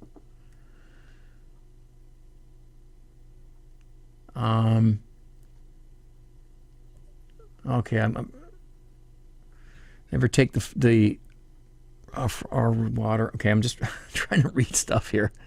Okay, I'm allergic to gluten. Yeah, I'm allergic. Okay, yep. Okay. Cooper's kit plus 5 and 7 with 2 ounces of Galaxy. Try it. What do you mean by 5 and 7? Not sure what that means. I'm just joking. Yeah, I could try that. Galaxy. Yeah, I think I've got some of that in the freezer. Okay, I'm gonna go down to the bottom. Canadian Blonde kit and try it. Buy a Canadian Blonde kit and just do a 5 and 7 with it, and then when you pour it, lime. Slice of lime. Just wedge a lime. Squeeze it in, drop it in. It'll kill the head, but boy, you'll get pissed drunk off that stuff in the summer sitting outside. It is a good kit. Yeah, I agree. I like it better than the Mexican Cerveza. The Cooper's European Lager. I've had it once. It was good. Yes, I liked it. Hello, TG T-shirts. These shirts are not for sale, but he made me one of these shirts a long time ago. You want to take a look? I'm sure you'll recognize what's going on there, except for my fat belly. And, yeah, good stuff. That was before we had the actual Craig Tube shirts available. Let's see. Craig, I found out that making sour beer with sauerkraut sediment is possible. Oh. Well, it's the same lactobacillus, I guess, bacteria that you could use. Like, this is so much, there's salt in it, though, so I don't know how that would work, but can't lose a Canadian Blonde. Okay, hi, Craig. Have you ever made a homebrew beer that was so bad it was undrinkable? Oh, absolutely. Oh, yes. Oh, yes. Not that often, and some of them are less drinkable than others, but the one I did have to pour some of them out. Yeah. Oh, yeah. But that's an infection, and that happened because of just... Don't clean out fermenters that have, like, rotten... You know, if you brew beer and you keg it or you bottle it, and you leave the fermenter for a few days, and you forget to clean it out, and then when you take the lid off, it's like, it stinks, whatever, you got to clean it. Don't clean that out and then brew a batch of beer. Brew the beer first with the clean air in the place, and then do all the dirty work. Because I ended up with an infected batch once from getting rid of a sponge that was in one of my laundry sinks, and I didn't see it. And it was so bad. And when I moved it, this terrible smell came out, and I threw it in the garbage. And then I brewed beer, and guess what? That beer got infected. It was so bad I couldn't drink it, I had to pour it out. I was afraid to drink it. That's how bad it was. So, yes, he only ships from the U.S. That's where it comes from. It comes from, from the United States. Unfortunately, it's a U.S. parcel service that makes us charge what we have to charge for shipping, and we can't do much about that.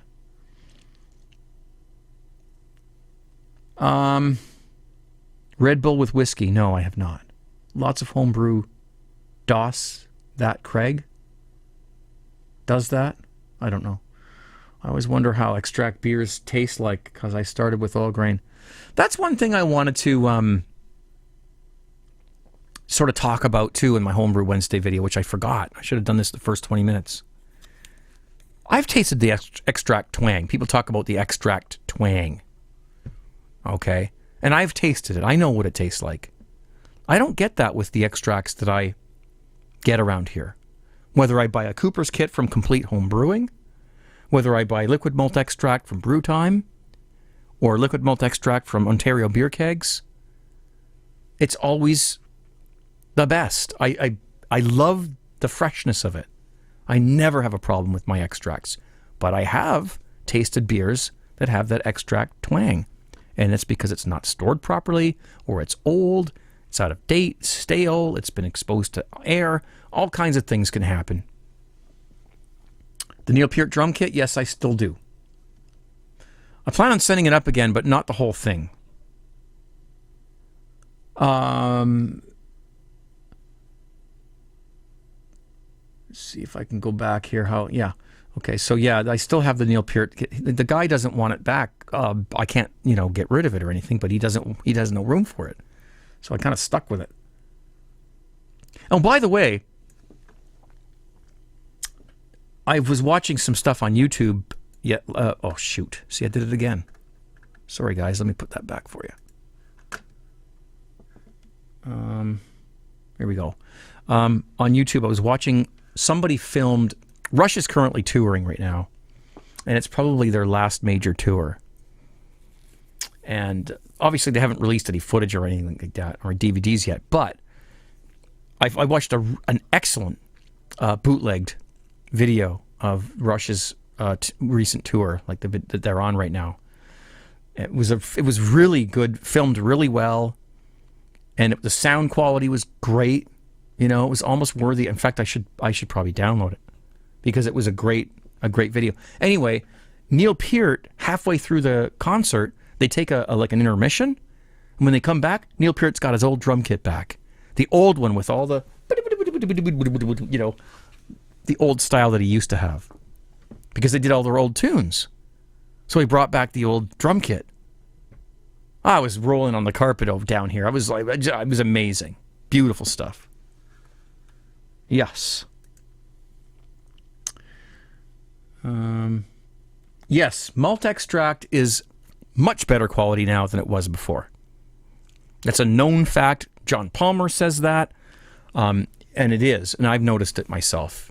Liquid malt extract is so good these days. The technology they've got, how they make it, it's worth giving it a try. If you're stuck for time, I'm not recommending anybody stop all grain brewing, because all grain brewing is great. It's fun.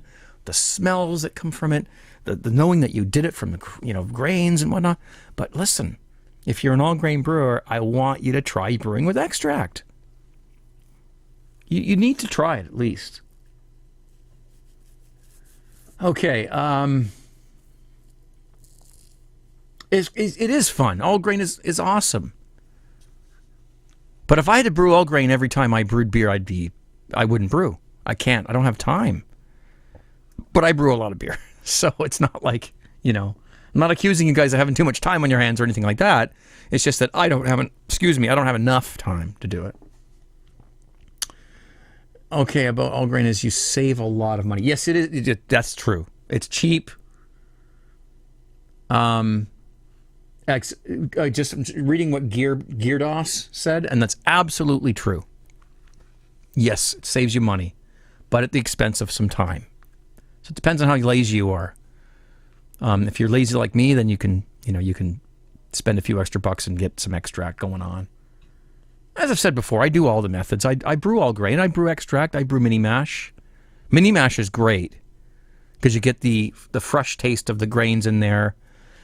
Plus, you get the the ease, and you don't have to. You're not heating up large amounts of water, and waiting for things to heat up and cool down. It doesn't take as long. It takes about 2.5 hours to do a mini mash. Okay, all grain is good, but also they say malt. Yes, I'm reading this twice. Okay.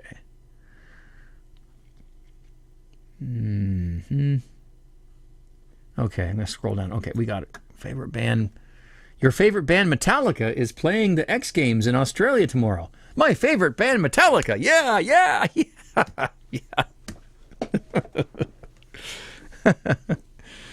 Oh, jeez.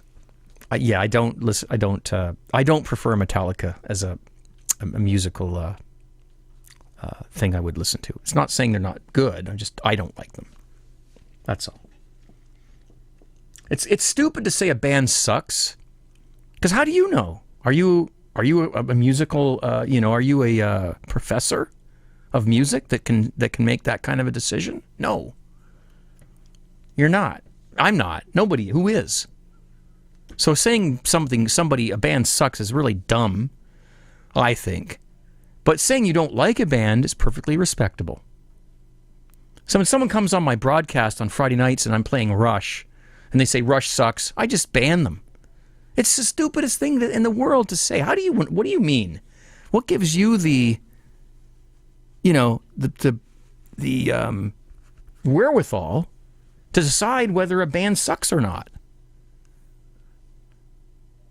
Anyway, if you don't like a band, you're welcome to say you don't like a band, and I don't like Metallica. That's all I'm saying. Okay. Let's see. But yes, they're in Australia, are they? They're been around for a long. Metallica's been around for a long time. They're a great band. They're great musicians. I don't know.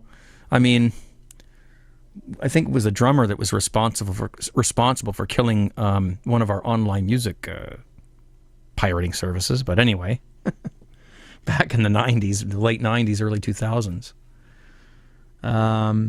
But yeah, no, they've been around a long time. They've got staying power for sure. I do love Rush. I'm a big Rush fan. I think they're a great band. So, what else, guys? No more Skype calls? I'm going to get double-fisted here. And I'm going to pour a beer from my keg. And it's the one I had last week on my Home Brew Wednesday. It wasn't clear at the time, but now it looks really good. And I'm actually Napster. Yes, you're right. I'm actually hoping this is not my last one out of the keg. So bear with me. Turn my microphone up just a little bit. Ouch. Hit myself in the side of the head with those damn headphones. We'll go back there and we'll pour this. I had a beer earlier. It's a little bit left in the bottom. I don't care about that. It's fine. So we'll go pour this. And we'll show you. This is the off the seat of my pants beer that I brewed a few weeks ago. And I think I'm down to the last. Oh, by the way, I have a beer I'm going to be reviewing. It's a Bad Mood IPA. And we'll talk more about that when I review it. It was sent in. Or it was brought to me, actually. So let's pour this. Oh, yes.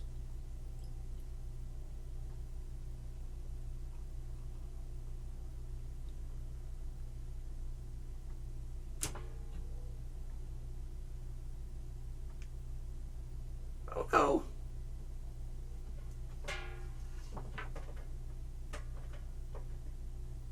Huh? Can you guys see that? I think I'm on camera. Didn't want to bring it over until I was sure it wasn't going to start coming down the sides. This is just an English sort of ale that I did a few weeks ago on Home Brew Wednesday. You saw me do it. Let me just get my headphones back on here. We drank one last week, and then now here we are again this week. And I'll turn my mic back down. And Let's get the flashlight gadget out again.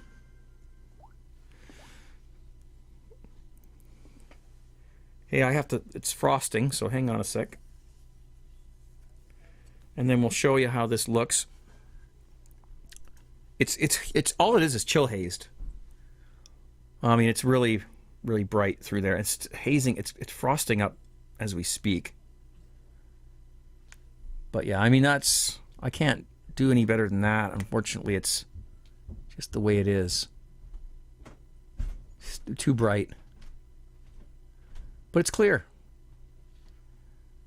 Yeah, I could read a phone book through that. Whoops. Oh, shoot, what have I done? Uh-oh. Stupid phone. Yeah, she's nice. You can't see much through it, but there, it's beautiful. Let's give her a whirl. Cheers, guys. Happy Home Brew Wednesday.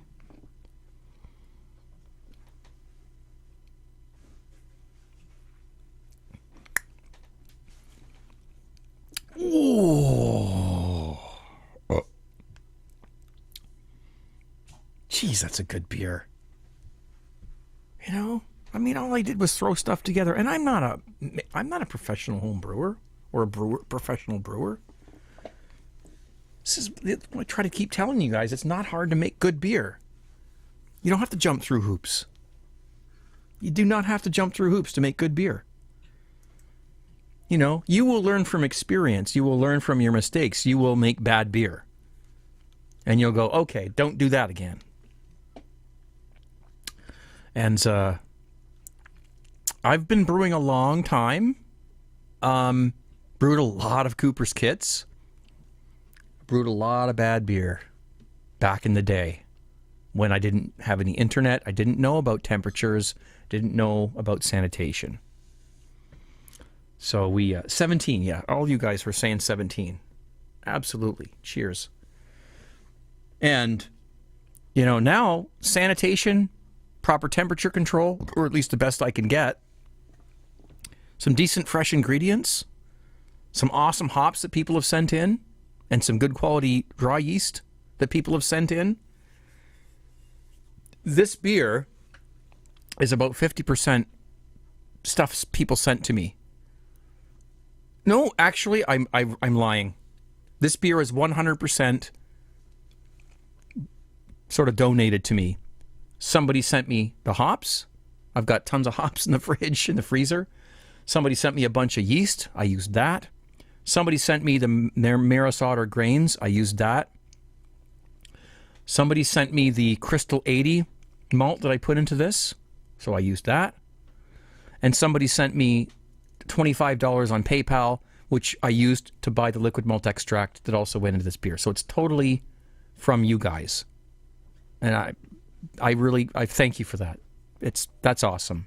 And it's a good beer. So celebratory material there.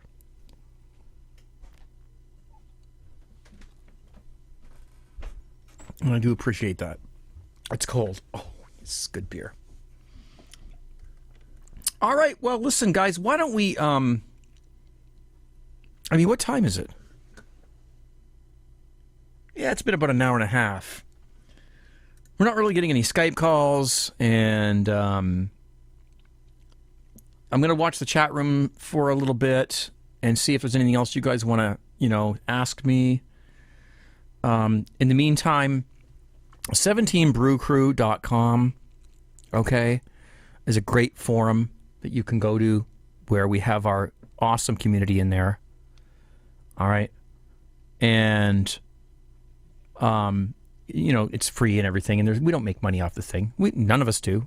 I don't. So I don't think anyone does. So, it's just there because we want it to be there. And that makes a big difference. So, 17brewcrew.com. If you want to help me out at all, if you feel like you want to contribute somehow, there's a number of ways you can do it. One of them is you can buy a t-shirt. It's tgtshirts.com. Just the way it sounds, tgtshirts.com. And you'll see them up on the left side of the screen. I think he still has them up on there. and you just click and you can pick your size, your style, your color, whatever. I have not received not one complaint from anybody that has ordered a shirt. So it seems to me that we've got a pretty reliable and, good thing going on with the way we distribute them. Because TGT Shirts, the fellow who makes the shirts, does a great job, and he's reliable, and, there's no, and if something is wrong, he will fix it. So there's nothing to lose. What else? My live broadcast, Friday nights, 10 p.m. Eastern Standard Time. vonlive.tv/CraigTube. I'll put it in the chat room. It's like www.vau.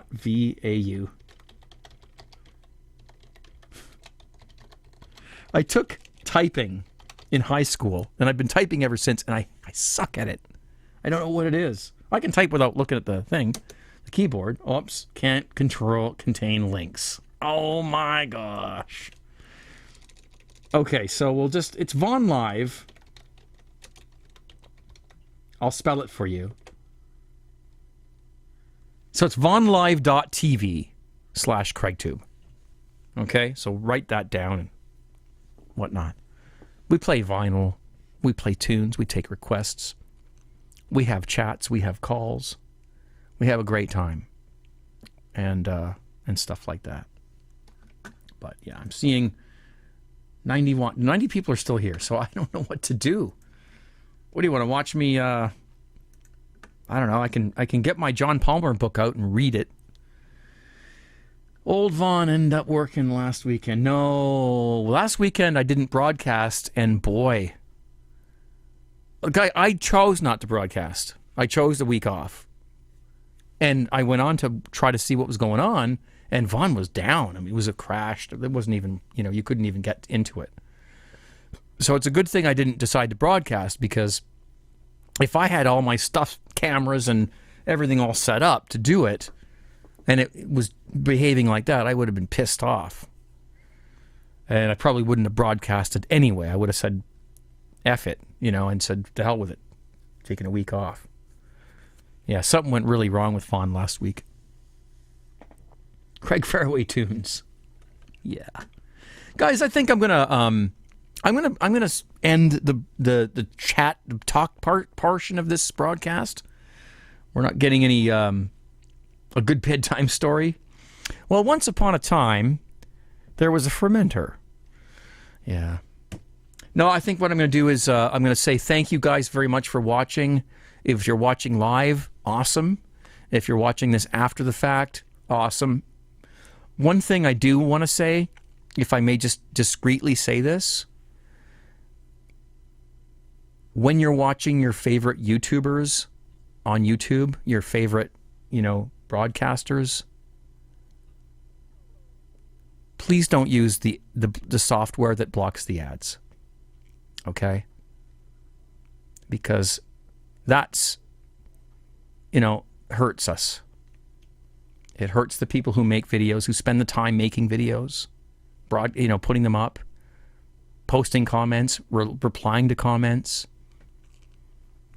I'm not going to, tell you the name of the software, and please don't post it in the chat room, please. But if you're using something that blocks ads, I really would appreciate it if you didn't use it when you watch my stuff. And that's all I'm going to say. Okay? So, ads are what makes YouTube work. It doesn't mean you have to click on the ads or watch the whole thing. I don't even want you to click on the ads unless you're interested in them. Okay? But at least watch them or let them happen. Because that's what makes this world turn in the YouTube community. Okay? That's all I'm going to say. So, but you guys are going to do what you're going to do, and that's fine. I just thought I'd mention that. YouTube doesn't like that stuff, that ad block stuff. They don't like it either. And it may even be somehow blocked on YouTube at some point, but So, all right. So thanks guys for watching. And whether you're live or whether you're on the after the fact, video, thanks for being here. Thanks for your support. And that's really all I've got for you this week. I will play some of my tunes. Yes, I will play some original stuff. I'm not going to do any vinyl because I don't have a camera here. My son's got my vinyl camera upstairs. He's using it. So, but I will throw on a few of my original songs for you. And I guess that's pretty much all I got for you. Cheers. Happy Home Brew Wednesday. Happy brewing. Man, that's good stuff. And the first song I'm going to put on is actually not published. The song is published. I've got the song up on my website, but this version of it is not public because it's been remixed and redone, remastered. So if you want to grab it off of this live stream, get your capturing software ready and go for it if you want. Otherwise, my endeavor is to put together an EP, or like a CD of some of my best songs, and make it available to people. Which means I'm going to have to probably re-record some of the songs or remix some of them or whatever, and get them to the point where I can do that. So, but this is the first one I've got that's ready for that. And one thing I want to say about it is that, like, it was written back in 1991. It was. Can you hear my fermenter back there? My airlock? Oh, it's not doing it now. Okay. It was written back in 91. I recorded it again for the third time a few years ago, right down here in the basement, using everything I've got here. I played all the instruments on it, and then recently I remixed it and redid some stuff on it, and it's done. I'm finished with this song. The interesting thing about this song is that in the software that I'm using to record the song, there's a plugin. There's lots of plugins. There's reverb and all this kind of stuff you can do to things. But one of the plugins is a tape plugin. I put the song through a tape simulator, simulating analog tape, right? Reel to reel, analog, tape. And I think that this song benefited huge from doing that to it, because it added a smoothness and a warmth to the song. And just for your information. So when you hear the song, just think about those little reels going around. Yeah, it sounds great. I think it sounds pretty good. So cheers, guys. I'm going to play a few of my original tunes, and then I've got some work to do after that. So I appreciate you being here, and I'm just going to stop talking and gabbing and wish you a happy homebrew. No, it's not Pro Tools. It's Cakewalk Cakewalk Sonar Producer Edition, I believe. The same thing as Pro Tools. It's the same thing. I mean, they're all the same, And that. So, okay. Thank you, guys. Cheers. Be safe. See you Friday night. 17.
Well, that's a home recording, and I'm happy with it. You know, there's probably there's probably people out there that could do a lot better with it than I did, but it's I'm pretty pleased with that. So I'm going to play something. The question I posted earlier was, for example, thoughts on using a liquid malt extract can with, say, a pale ale can. I still don't understand what you mean. Using a liquid malt extract can with a pale ale can. I think what you mean is you take a pale ale pre-hopped and mix a can of liquid malt extract, like just unhopped with it? Sure. Thank you guys for the compliments of the song. Oh, excuse me. Thank you, Joel. Cheers to you. Thank you. Sounds like he knows a little bit about recording, so that's awesome to hear from somebody who... I stick on the reverb. It sounds so good. Well, I love reverb. I've been known to use too much of it in the past. And so I try to keep it pulled back a little bit, but it's a great thing. I'm gonna play you something from way back in the 80s, and this was recorded and my mom loves this song, which is cool. This was recorded back in 1985 on a 4-track in my basement in my parents' house with equipment I bought from my paper route, and a DX7 that my parents bought me, a Yamaha DX7 keyboard, and a spring reverb. Speaking of reverb, this is a spring reverb that was used in this. It's a crappy recording, guys. Come on, it's a 4-track back in the in the 80s. It's not a good production, but it's a great song. I think it is. And it was written for a gal who came to visit from Toronto, with a friend, and we hung out and stuff. And when I say stuff, don't think anything. Nothing happened. We were just friends. But when she left, I think I fell in love with her. And unfortunately, we couldn't have a relationship because, well, we didn't live in the same city, and it was just, whatever. So, but I wrote the song for her, and it's called This Song. Back on my old 4-track, a Fostex X15 4-track. It's a crappy 4-track too, It's, but yeah, I wrote this. So it's an old song. I'm not expecting any great quality out of it. Spring reverb, cheap microphone, the whole bit. But here it is, this song.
There you go. Yep, I not only used a spring reverb in that tune, but also an analog delay on the vocals, and I still have it. It's right there. It's a Yamaha.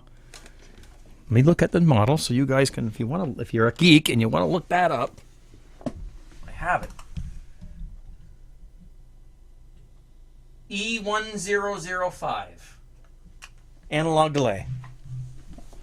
I have it, and it's modified. I modified it. If you want to call it circuit bending, okay. I circuit bent it and modified it. Now it sounds like a sort of a. I can switch it back and forth. It'll sound normal, or if I flick the switch, it sounds like a Roland Space Echo, kind of a tapped digital delay or tapped analog delay. So it's like bop, bop, bop, bop, and it turns into reverb. It's awesome. I don't know how I did that. I took the lid off. What happened was I sold it years ago to a friend of mine, and we're talking back in the 80s. I got rid of it because I got a digital delay, right? So I sold it to him, and and eventually I ended up contacting him again and said, "Do you still have that delay?" This was like a year and a half ago. He says, "Yeah, I still have it." I said, I'd love to have it back. I'll buy it off you. And he said, "Well, my son has a set of drums. If you come and tune his drums for him, I'll give you the delay." All right. So I went and tuned the drums. He gave me the delay. It's exactly the same as it was. It's beautiful. But I can't show it to you because I haven't got the camera aimed that way. But you can look that up on, if you want. It's a nice unit. Oh, it's a beautiful thing. I'll never get rid of it. And I'll use it on recordings. Oh, yeah, you're damn right I will. Yes, sir. I'll loop it into the mixer, and we'll use that.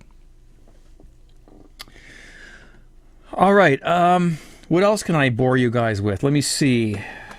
Home Brew Wednesday is over, so we're just doing... Whoops.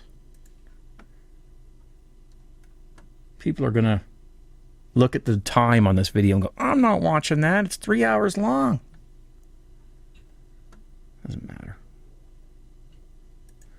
Okay. Once in a while, you just have to have some fun and hope people just understand. Let's see. Nope, that's not it. Huh. Oh, geez. No, I can't. Okay. I don't know what to play here. You guys have heard all this stuff. One of the songs that I really do like, and I'll play it here, is I'll tell you the story behind it.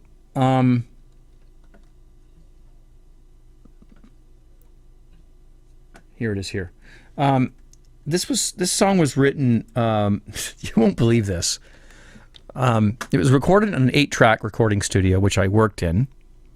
So we had a Tascam 38, 8-track recording machine, tape machine, and a 16-channel mixer and some outboard gear and whatnot. Anyway, we had a Yamaha Rev 7. We had a Yamaha SPX 90 and a few digital delays and stuff like that. For all you geeks out there who know what I'm talking about, and most of you won't, and that's fine because it's, we can't play Hotel California because it's not my song. I can't play that stuff on YouTube. I'm sorry. This song, I worked at a television station here in my town. I was a cameraman and a sound guy, and they found out I was a bit of a songwriter back then, so they asked me to write, this was back in the 90s, asked me to write a song for their television station. They wanted to have a theme song for when they logged off. Remember, television stations used to log off, like with the national anthem or whatever, and, then they'd, the snow would come up. They wanted their own song. Yeah, the 38, the Tascam 38. That's what it was. I miss it. I miss that machine. Oh, man. To a 1-inch tape. Yeah, it was good. Anyway, so they wanted this song, so they asked me to write this song, and So I did, but I thought, how am I supposed to write a song about a TV station? Really? Like, that's just, like, you just can't. So I thought, well, because they had volunteers that would come in and volunteer their time and, run cameras and do microphone setups and lights and stuff like that. And so I thought, well, it's a bit of a, like a, people are helping out. And, together we make it work. Right?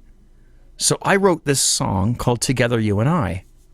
And at first glance, it might sound like a love song, which it could be. It could be taken as a love song.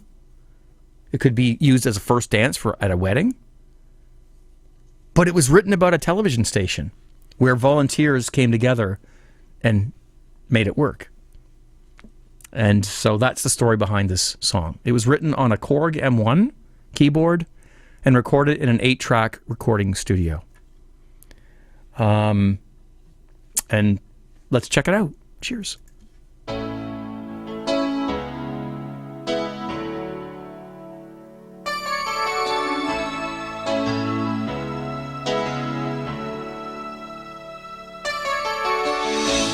Along the way, I found a place to start another day. I found out what was missing along the way. Just give me the time to step into this world of dreams.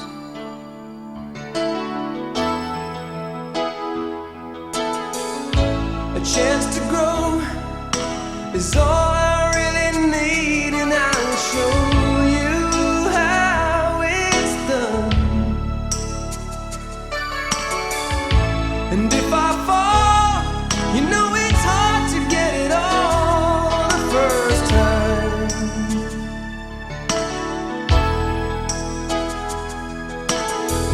I light the fire that makes you shine, and I'll give you what's mine. Oh,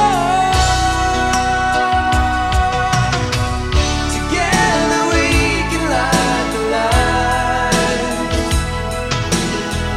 to make it through this lonely night. Together we can touch the stars in the sky, you and I. Oh, you and I.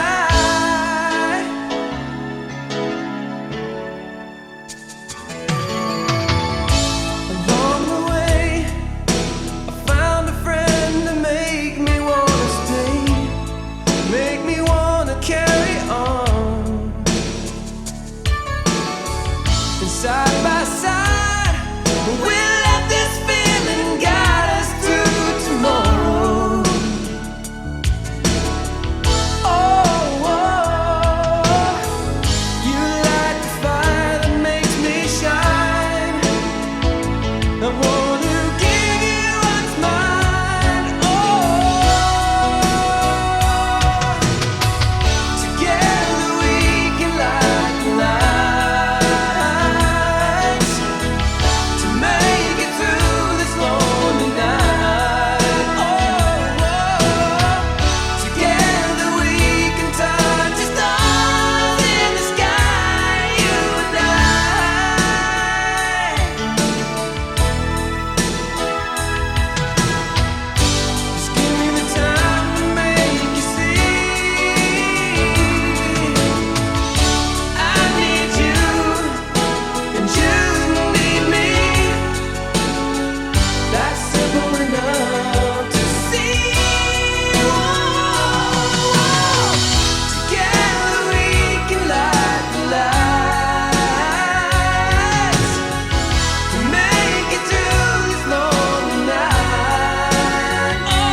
So I recorded the song in the 8-track studio, and we don't mean 8 tracks like 8-track tapes. I mean, this is an 8-track video, machine tape system with 8 channels, right? So you could record 8 things. And we did it, and then later on, my manager at the time wanted to redo some of the vocals because he thought that some of them were a little bit off. So we redid some of the vocals, but we had to match the old vocals with the new vocals to make them sound the same, you know. And I was worried because I didn't want to do the whole track over again. So I didn't think I was going to get the same passion, you know. So we just redid some of them, and we managed to match them up. And I don't think anyone was able to hear the difference there, but I missed that 8-track studio, man. It's great stuff. It's gone now. It's not around anymore, of course. The next one I'm going to play you is the story behind this song, and I guess what I'm doing is I'm concentrating on the stories, and I'm not going to be much longer, guys. I'm going to get out of here pretty soon, but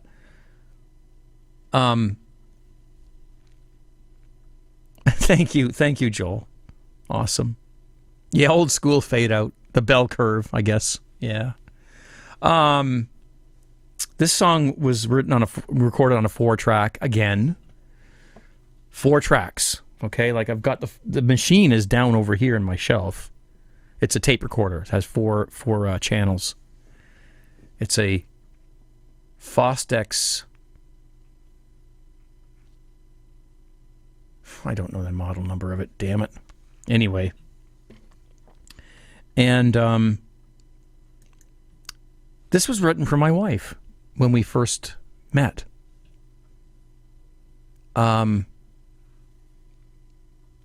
So we were talking 1992, I guess. And after a while, we moved into an apartment together, and she brought her cat with her. And unbeknownst to me, I'm allergic to cats. Big time. And I was very, very sick. I had bad asthma, and I went to the doctor. No, actually what happened was I thought I had a cold.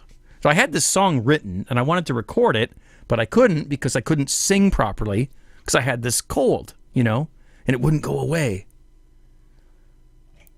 So finally I got pissed off, and I said, well, you know what? I'm just going to record it anyway. I'll sing this song with a cold because I'm tired of waiting. I want, you know, and she was sitting in the room with me while I was recording it. So I had my Yamaha DX7 keyboard and my 4-track and a reverb unit, a digital reverb that somebody lent me.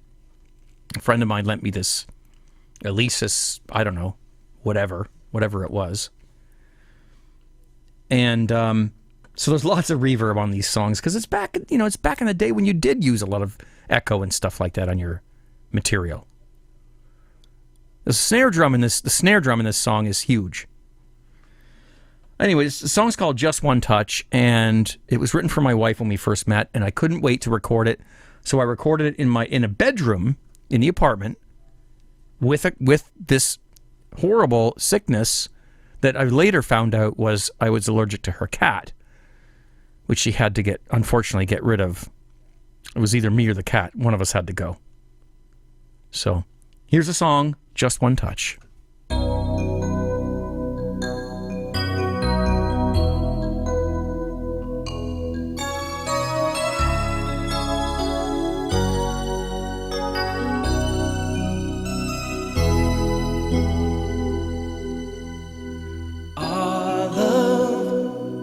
It's like a dream come true. I felt like I was born again when I found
world tends to get me down, but you make me rise above it all and turn it all around.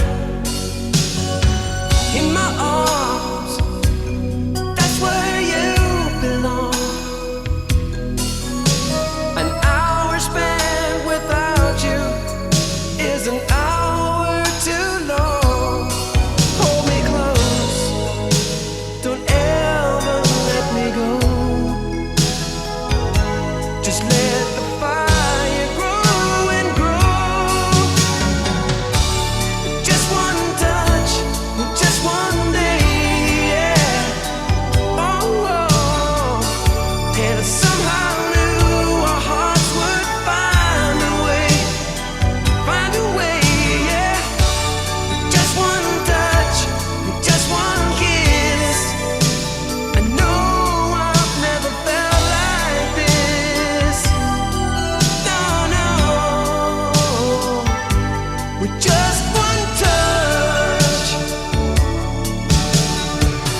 count every moment till I see you again. My heart is filled with you. There's nothing I wouldn't do. Oh, to make your dreams come true. Just one touch, just one day, yeah. Oh yeah. And I somehow knew our hearts would find a way, yeah. With just one touch, just one kiss. I know I've never felt like this. No, no, no, no. With just one touch.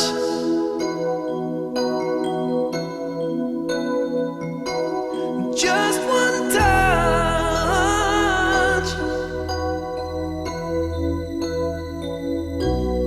Oh.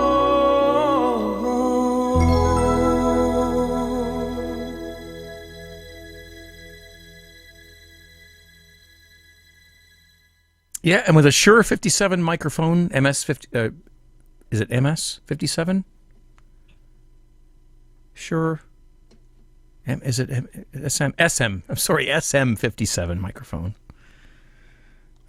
which I still have. That was recorded with the vocals. That we were done with that as well. So, yeah, thanks, guys. I mean, you know, this is what we did back in the day when we only had 4 tracks and maybe a sequencer, maybe. No, I did never want. Well, yeah, back in the early days, I wanted to become a professional musician, but not now. No. Yes, no, I would never. I want to do that. There's lots of reasons why I wouldn't. Which one do you want to hear? Yeah, that's not good. That's not a good field to get into, really. All right, I'm going to play. What time is it? I'm going to play one more song, and then we're going to head out. And this broadcast will be available on YouTube. And if you want to capture the songs and put them on your computer, I don't mind. I do not mind. Just keep them to yourself, though. Okay. Don't upload them somewhere, and because I'm trying to keep things under sort of under wraps, but I do feel like I want to share some of them. Hang on a second here. I got so many windows open here. I don't know what the hell I'm doing. Okay. Let's go and see what we've got down at the bottom here. Let's see. I want to play another 4-track one because I think they're fun because they sound so good. They shouldn't sound as good as they do, but yeah. This one, I'm going to play this one for you guys. This may be the last, the last one I play.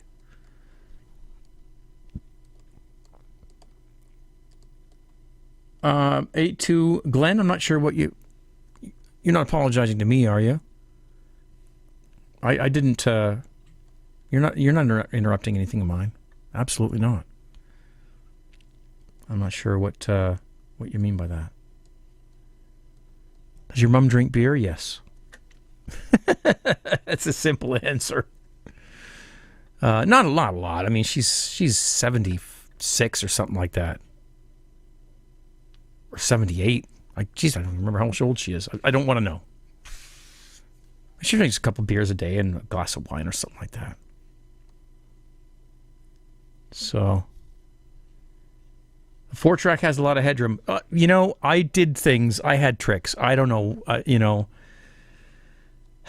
I had things going on and down in my basement there that, I don't know, made things sound better than they should have. I don't remember. It's like I look inside my analog delay here and I'm like thinking, how the hell did I figure out how to do that? I have no idea. Maybe there was some marijuana involved. I don't know. Back then, I wouldn't be surprised. Okay, this is a song called Your Ever Beating Heart. This is recorded on a 4-track, a Fostex 4-track. And, I had a couple of samplers and stuff too. This is recorded in a bedroom of a 2-bedroom apartment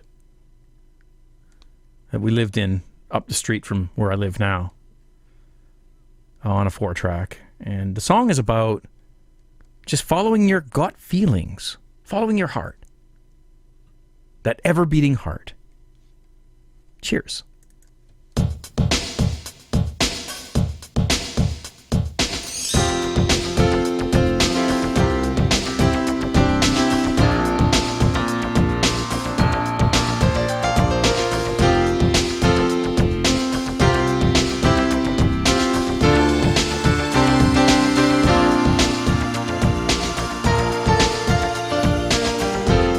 How still the night can be.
Ever Beating Heart. You know, I'm very fortunate because I'm just trying to find something here. Because even though I'm 49 at this point, my voice has not changed a lot throughout my life, and I did lose my voice. I guess it was about 6 years ago or something like that. I got this weird thing in my throat that I couldn't sing anymore.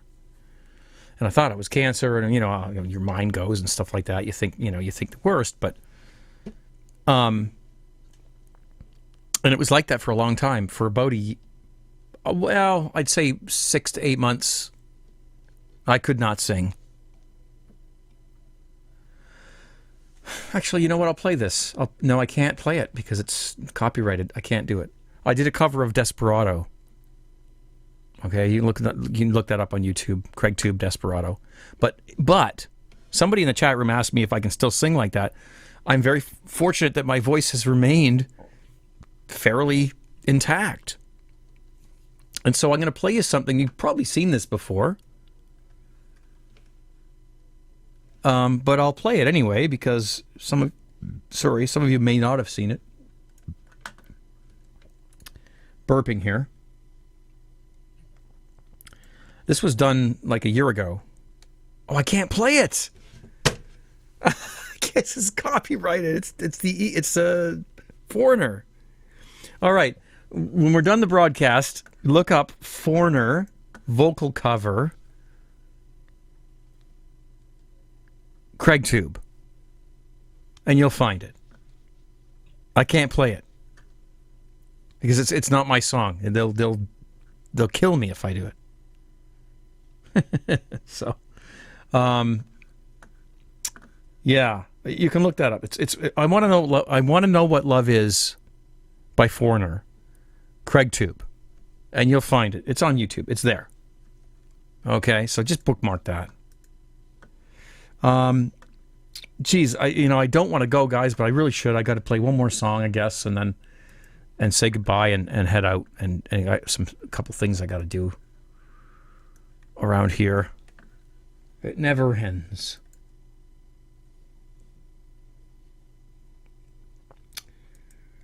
All right. Well, we'll play this one, and it's a video.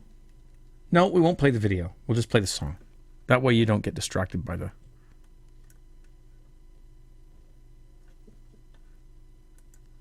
video portion of it. So, guys, I'm going to turn off my mic now. Thank you so much for being here and for your kind remarks and everything. I'm glad you enjoyed it. If you did, Desperado, why don't you come to your senses? You've been out riding fences for so long now. Now, if I sing any more than that, we're going to get in trouble. They're going to find it on you. They're going to nail me for copyright. It's been a hard one. I know that you got your reasons. That's it. That's all I can do. Anyways, look up those videos. And I will see you guys Friday night on vonlive.tv/CraigTube.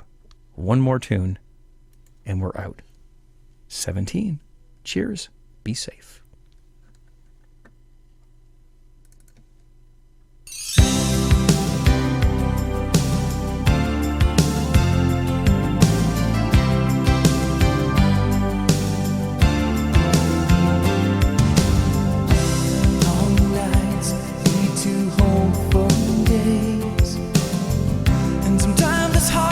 Keep my faith. There was a time when I was living my dream. Now it's all